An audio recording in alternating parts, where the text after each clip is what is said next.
What was it really like to live a day as an ordinary Roman? Let's find out. For most Romans, the day began at sunrise. No snooze buttons here.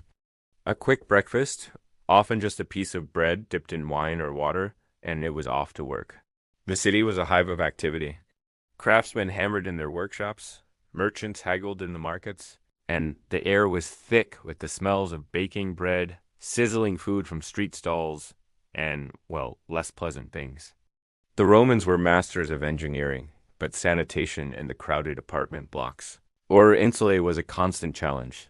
The morning was for business. The Forum, famous for its grand temples and government buildings, was also the city's commercial heart.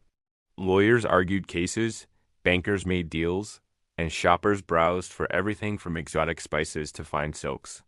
But for the vast majority, life was about manual labor.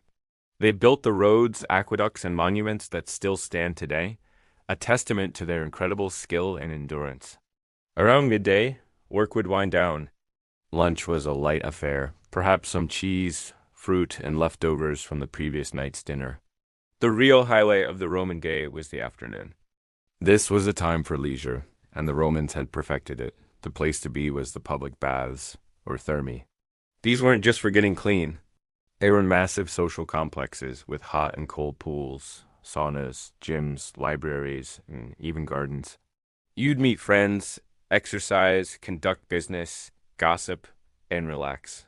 It was the social hub of the city, accessible to rich and poor alike.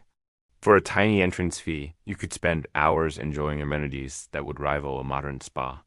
Now, let's talk about the big one, entertainment. Romans loved a good show, and the scale of their public spectacles was staggering. The Colosseum could hold over 50,000 spectators, all roaring for the main event, gladiatorial combat. While we often think of these as bloody fights to the death, they were more complex. Gladiators were highly trained, expensive athletes. Many fights were judged on skill, and not all ended in death. Still, it was a brutal, high-stakes sport that captivated the Roman public. Another favorite was chariot racing at the Circus Maximus. This immense stadium could pack in 250,000 people. 4 teams, the Reds, Whites, Blues, and Greens, inspired a devotion that rivals modern sports fandom. The races were fast, dangerous, and thrilling. Crashes were common, and the charioteers were superstars, earning fame and fortune beyond imagination. As evening approached, it was time for the main meal of the day, the cena. For the wealthy, this could be a lavish affair. They'd recline on couches and enjoy multiple courses of exotic dishes, like stuffed dormice or flamingo tongues, all washed down with copious amounts of wine. Entertainment, like musicians or poets, would perform between courses. For the common citizen, dinner was much simpler. It might be a thick porridge of wheat or barley, called tolls, supplemented with whatever vegetables, beans, or bits of meat they could afford. Many people living in the insulae didn't have kitchens, so they relied on thermopolia, the Roman equivalent of fast food joints, for hot meals. What about family life? At the heart of Roman society was the paterfamilias, the head of the household, who held absolute authority over his wife, children, and slaves. Marriage was often a practical arrangement to forge alliances or secure property. However, inscriptions on tombstones show us that deep affection and love were very much a part of Roman family life, just as they are today. Children played with toys like dolls, balls, and wooden swords, and those from wealthier families received a formal education in reading, writing, and rhetoric. As darkness fell, the city changed. With no public street lighting, the streets became dangerous. Most Romans would lock themselves indoors, lighting their homes with smoky oil lamps.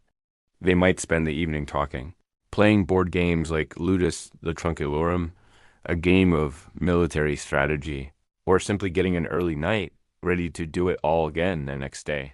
Slavery was a fundamental and brutal part of the Roman world. Slaves did everything from the hardest labor in the mines to tutoring the children of the elite. Their lives were entirely at the mercy of their owners, though some could eventually earn or buy their freedom. So, while the world of togas and legions might seem distant, the daily life of a Roman was filled with many of the same things that fill ours: work, family, food, friendship, and the eternal quest for entertainment. They worried about paying the rent, they complained about politicians, and they cheered for their favorite sports teams. It's this shared humanity that makes their world so endlessly fascinating. From the grandeur of the Colosseum to the simple meal in a crowded apartment, this was the reality of life in the Roman Empire. If you enjoyed this glimpse into Roman life, make sure to like, subscribe, and hit that notification bell for more stories from history.